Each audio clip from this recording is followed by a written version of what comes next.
TDP నుంచి టీఆర్ఎస్లోకి వచ్చిన ఎమ్మెల్సీలను TRS సభ్యులుగా గుర్తిస్తూ శాసనమండలి బులెటిన్ విడుదల చేసింది. మొత్తం 5 టీడీపీ ఎమ్మెల్సీలను టీఆర్ఎస్ సభ్యులుగా గుర్తిస్తున్నట్లు మండలి చైర్మన్ బులెటిన్ విడుదల చేశారు. దీనిపై మరిన్ని వివరాలు మా ప్రతినిధి సాంశివరావు అందిస్తారు. చెప్పండి సాంశివరావు, టీడీపీ ఎమ్మెల్సీలను టీఆర్ఎస్ సభ్యులుగా గుర్తించడంపై మీ దగ్గర ఉన్న అప్డేట్స్ ఏంటి? సంజన, తెలంగాణ శాసన మండలిలో ఇవాళ గందరగోళమైనటువంటి పరిస్థితి నెలకొన్నది.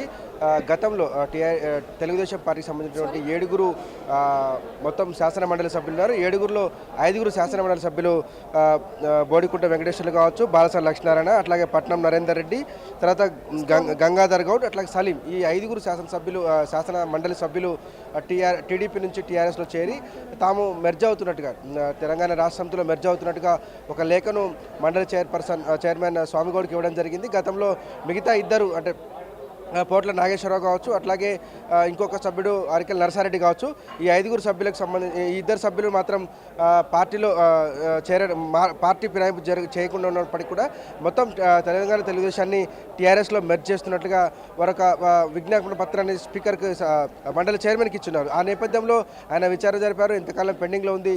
ఇప్పుడు ఏకంగా తెలంగాణ తెలుగుదేశం పార్టీ మొత్తాన్ని, తెలంగాణ తెలుగుదేశం పార్టీకి సంబంధించినటువంటి వారి సభ్యులను కూడా టీఆర్ఎస్లో మెర్జ్ చేస్తున్నట్లు ఎవరైతే పేర్లు ఇచ్చారో ఆ 5 పేర్లను టీఆర్ఎస్లో మెర్జ్ అవుతున్నట్లుగా ప్రకటించి వారికి టీఆర్ఎస్ అధికార సభ్యులు కూర్చున్నటువంటి అక్కడ సీట్లు కేటాయిస్తామని ప్రకటించారు. దీంతో టీడీపీ ఎమ్మెల్సీలు ఎవరైతే ఉన్నారో వారు తీవ్ర వ్యతిరేకత వ్యక్తం చేశారు. ఎందుకంటే ఇది రాజ్యాంగానికి విరుద్ధంగా ఉంటుంది. ఎందుకంటే ఒక పార్టీని మెర్జ్ చేసినట్లయితే కనుక ఇప్పుడు పార్టీకి సంబంధించినటువంటి మొత్తం 7 మంది ఎమ్మెల్సీలో 5 మంది టీఆర్ఎస్లో చేరగా మిగిలినటువంటి 2 ఎమ్మెల్సీలను ఏ పార్టీగా గుర్తించాల్సి ఉంటుంది? వారు టీడీపీ సభ్యులుగా ఉండాల్సి ఉంటుందా, టీఆర్ఎస్ సభ్యులుగా ఉండాల్సి ఉంటుందా? ఒకవేళ టీడీపీ సభ్యులుగా ఉంటే ఇద్దరు సభ్యులు మిగిలి ఉండగానే మొత్తం తెలంగాణ తెలుగుదేశాన్ని మెర్జ్ చేస్తున్నట్టుగా చైర్మన్ ఎట్లా నిర్ణయం తీసుకుంటారు అనేటువంటిది టీడీపీ నుంచి వస్తున్నటువంటి ప్రశ్నలు ఇవి. దీంతో వారు కోర్టుకు వెళ్తామంటున్నారు, స్పీకర్కి కూడా నోటీసులు ఇష్యూ చేస్తామంటున్నారు. కానీ స్పీకర్కి సంబంధించినటువంటి వ్యవహారంలో ఈ బులెటిన్ తర్వాత కొంత చక్కదిద్దుకునేటువంటి ప్రయత్నం చేశారు.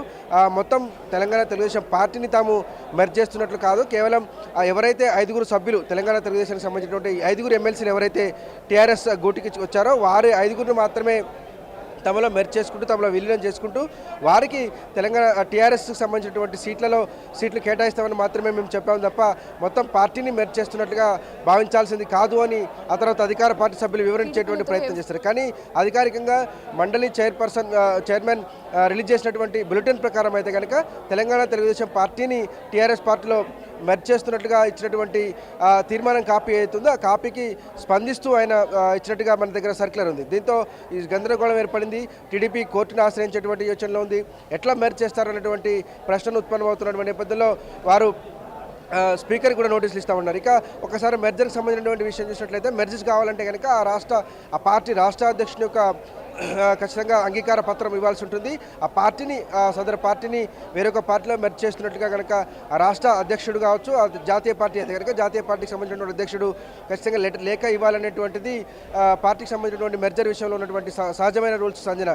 కానీ ఈ సభ్యులను టీఆర్ఎస్లో కలుపుకుంటున్నట్టు మెర్జ్ చేస్తున్నటువంటి ఇచ్చినటువంటి దీని విషయంలో గందరగోళం అయితే ఏర్పడినటువంటి పరిస్థితి అయితే ఉంది సంజన. ఈ సస్పెన్షన్ పై టీడీపీ ఎమ్మెల్యేల కార్యాచరణ ఎలా ఉంది? టీడీపీ ఎమ్మెల్సీలు ఖచ్చితంగా చెప్తున్నారు, మేము కోర్టును ఆశ్రయిస్తాం. అంటే ఒక పార్టీని తెలంగాణ తెలుగుదేశాన్ని మెర్జ్ చేసుకున్నట్టు ఎట్లా ఇస్తారు మండలి చైర్మన్? దీని మీద మేము కోర్టును ఆశ్రయిస్తాం, న్యాయపరమైనటువంటి పోరాటం చేస్తామంటున్నారు. అట్లాగే రాజ్యాంగంలో ఒక పార్టీని మెర్జర్ అనేటువంటి అంశాన్ని పాటించాల్సినటువంటి ప్రొసీజర్ ఎలా ఉంటుంది, ఆ ప్రొసీజర్ని పాటించిందా టీఆర్ఎస్ పార్టీ?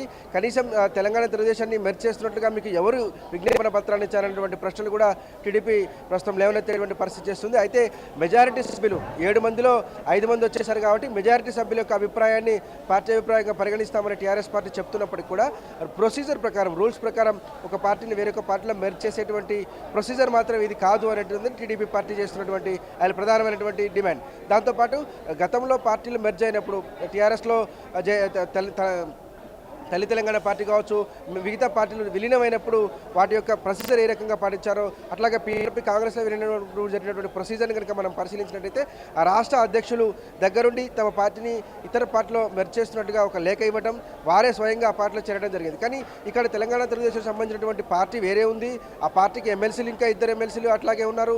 ఇటు అసెంబ్లీలో కూడా తెలంగాణ తెలుగుదేశం సంబంధించినటువంటి ఎమ్మెల్యేలు ప్రస్తుతం కొనసాగుతున్న నేపథ్యంలో తెలంగాణ తెలుగుదేశాన్ని మెర్జ్ చేస్తున్నట్లు ఇచ్చినటువంటి బులెటిన్ని వారు తప్పుపడుతున్నారు. దీని మీద న్యాయపోరాటం సిద్ధమవుతున్నారు. బహుశా ఇది కోర్టులో నిలబడదు అనేటువంటి ఒక ఇది కూడా వినిపిస్తున్నటువంటి పరిస్థితి సంజన.